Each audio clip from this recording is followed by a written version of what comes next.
Completing story, grapes are sour. Once a hungry fox was searching for food in the forest.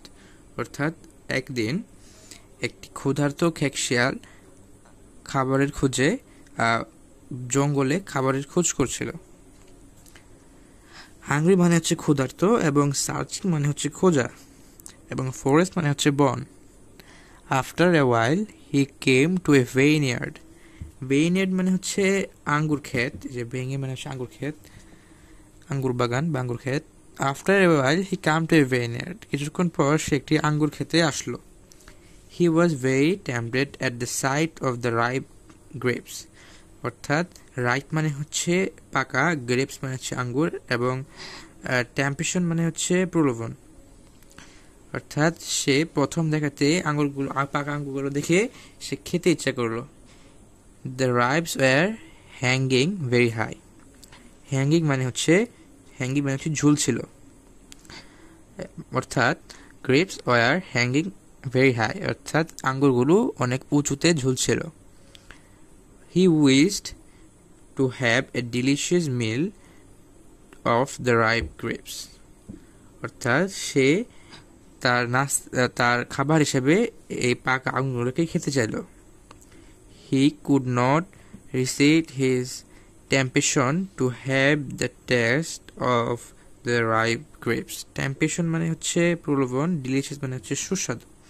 He could not resist, অর্থাৎ his temptation to have the taste of the ripe grapes.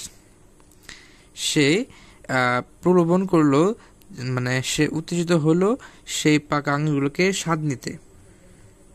So he jumped to reach the grapes. অর্থাৎ সে লাফালো সেই আঙ্গুরগুলোকে ধরার জন্য। Rich মানে হচ্ছে পৌঁছানো, again এটাকে মানে হচ্ছে বারবার।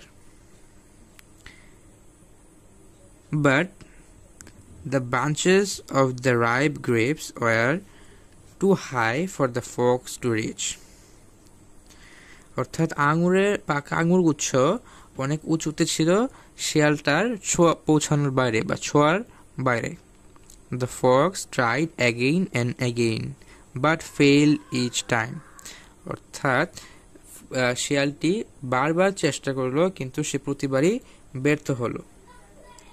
The poor fox became very tired as he repeated and cautiously jumped to reach the branches of the ripe grapes. অর্থাৎ দ্য পোর ফক্স, এখানে সে খাবার পাচ্ছিল না, এখানে তাকে পোর ফক্স বলে সম্বোধন করা হয়েছে। অর্থাৎ শিয়ালটি লাফাতে খুবই ক্লান্ত হয়ে গেছিল এবং সে the bunches of the ripe grapes, অর্থাৎ পাকা আঙ্গুর গুচ্ছটিকে সে রিচ করতে অর্থাৎ পৌঁছাতে পারল না। He took some rest and then tried his best again but in vain. অর্থাৎ সে কিছু সময় বিশ্রাম নিল এবং আবার ব্যর্থ চেষ্টা করলো। In vain মানে হচ্ছে ব্যর্থ হওয়া। At last he could understand that there was no hope to getting the grapes. অর্থাৎ কিছুক্ষণ পর সে বুঝলো যে এটা মানে আঙ্গুর তার আশার বাহিরে। So he went away with a broken heart. অর্থাৎ সে তার ভাঙা মন নিয়ে চলে গেল। He consoled himself by murmuring, "The grapes are sour. I do not wish to eat them." মানে হচ্ছে বিড়বিড় করা, সাওয়ার মানে হচ্ছে টক। অর্থাৎ সে তার নিজেকে বলল, ফিসফিস করে বলল, আঙ্গুর ফল টক, আমি তাদের খেতে চাই না। এটা ছিল আজকের গ্রেপস আর সাওয়ার। এখানে এটা শেষ হয়েছে এবং নিচে কিছু ওয়ার্ড মিনিং দেওয়া আছে। কিছু ওয়ার্ড মিনিং আসলে গন্ডোহেল, এখানে বানানটা ভুল লিখছে, এখানে কনসোল্ড হবে, এখানে বানানটা এস জায়গায় ডি দিয়ে ফেলছে। কনসোল্ড মানে হচ্ছে সমবেদনা জানিয়েছিল, অর্থাৎ সে তাকে নিজেকে সমবেদনা জানিয়েছিল বাই মর্মিং। মর্মিং মানে হচ্ছে বিড়বিড় করা বা অসন্তোষ জ্ঞাপন করা।